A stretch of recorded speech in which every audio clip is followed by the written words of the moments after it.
Hey everyone, welcome back to my channel. My name is Anna and I'm a psychologist and I specialize in emotional binge eating and I suffer from both, so I kind of really understand, not on a theoretical level but also on a personal level, what it means to be obsessed with food due to your restrictions.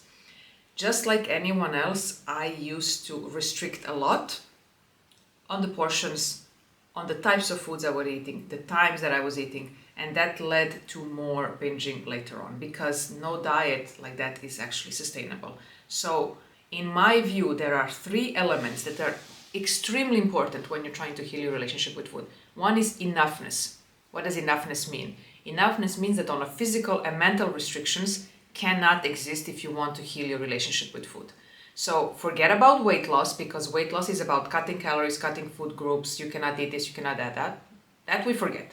So what we are focusing on is the foods that are enough for your body, calorie-wise. Okay? So physically, we're not restricting on the types of foods, and we're not also restricting on the quantities, the times when we eat, how often we eat them, so on and so forth. In my personal case, I had an issue with carbs, and I think a lot of people have issues with carbs, and I also had times when it was popular not to eat fatty foods, so fats and carbs. Protein I just didn't care about.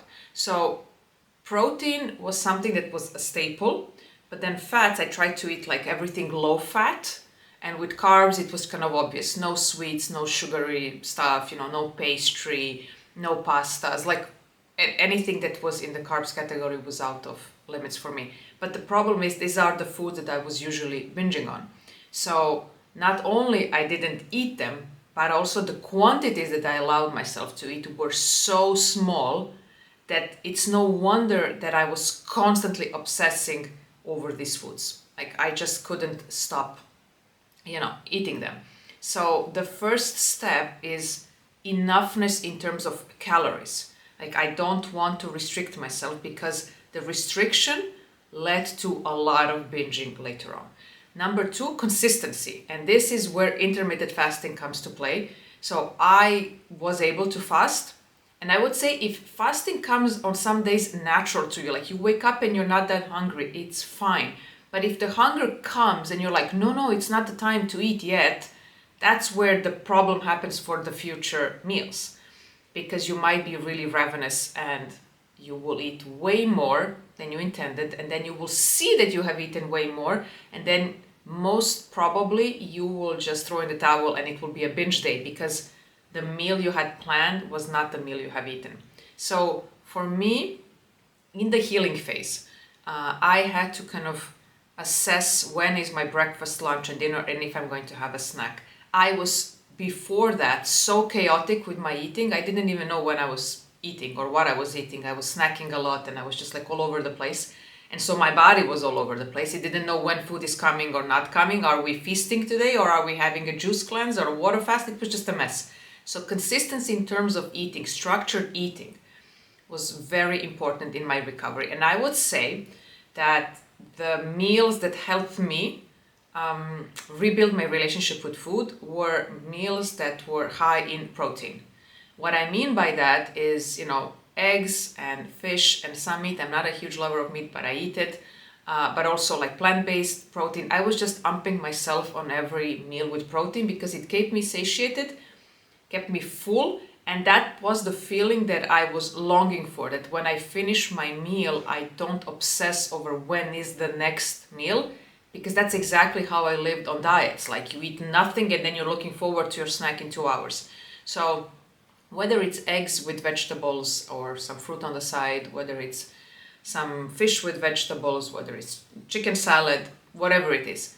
But also, besides those foods, I had to include some treats because they are something, that I was actually craving. I didn't want to present myself like that just because I'm eating healthier, or ate less of the binging foods, that I will never crave chocolates or bread or chips or whatever. So I started including those in my food on a regular. And of course, when you include those foods, you stop obsessing over them. You're not so attached to them.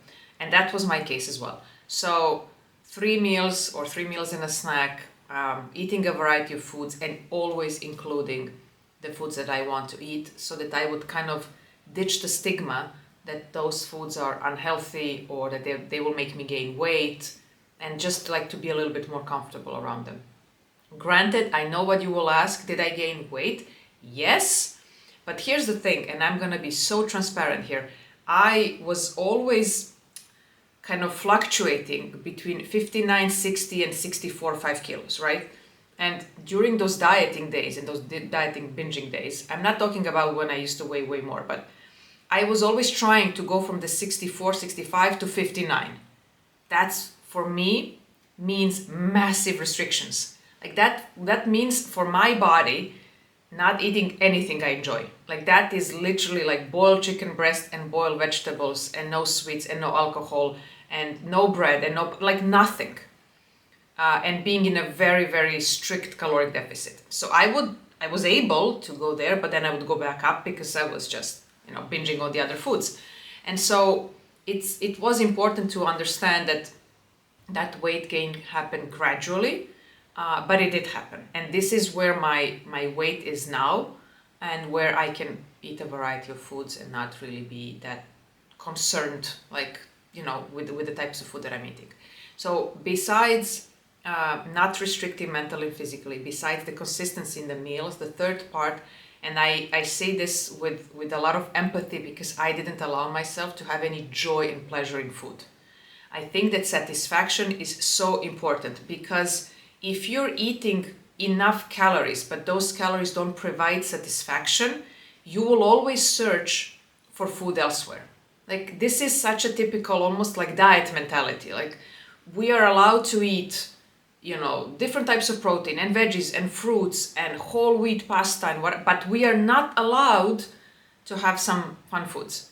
And in terms of calories, you may be eating enough.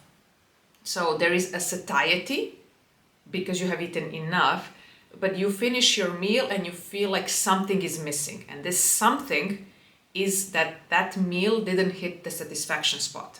So it was missing some sauce, or it was missing some toppings, or it was missing some crunchy feeling, or you miss something sweet. Something is off, and that's why you finish the meal and you feel that, yes, I'm full, but I'm not satisfied. And then you usually go to the pantry and then you take like a biscuit, or, you take a little bit more cheese, or you take some croutons. And the problem is that you're not acknowledging that this is actually what I wanted to eat. You acknowledge this as a failure, because like, what is the point? I have eaten a good meal and now I want more. When you are doing this kind of behavior, it means that on some level that meal, which is full of calories, was not satisfying enough. Satiating, yes, but satisfying enough. Pay attention to these three signs, because those are the ones that will actually help you heal your relationship with food. So no restrictions, consistency, enjoying pleasure in food.